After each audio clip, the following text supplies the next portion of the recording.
兩位嘉賓你哋好，多謝，咁好歡迎你哋嚟㗎，天橋社區會堂欣賞由麗歡妙韻天地主辦粵曲會之音嘅演唱會。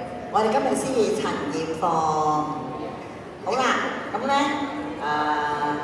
我哋今日嘅演出能夠咁成功舉行啦，首先就要多謝主辦機構啦。同埋多謝今日大會統籌兼策劃楊麗歡小姐。咁今日亦都好多謝林小馬小姐咧，就贊助飲品噃。咁仲有好多謝所有嘉賓朋友啦，出嚟義務為我哋演出，仲出錢買咗好多嘅紀念品送俾你哋㗎。完場之後咧，就會每一個現場嘉賓咧都會有個饋贈嘅。咁我哋俾啲掌聲，多謝佢哋咁多位啦嚇。好啦，唔阻大家欣賞啦喎。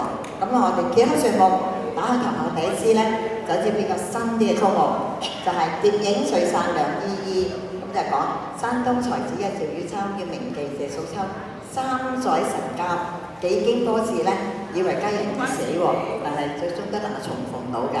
咁呢支曲咧就邀請到關玉玲小姐，就飾演趙汝秋嘅。咁周美嘉小姐咧就係謝素秋啦。咁我哋用熱烈掌聲歡迎緊我出場為大家獻唱呢支《蝶影垂傘兩依依》，我請兩位。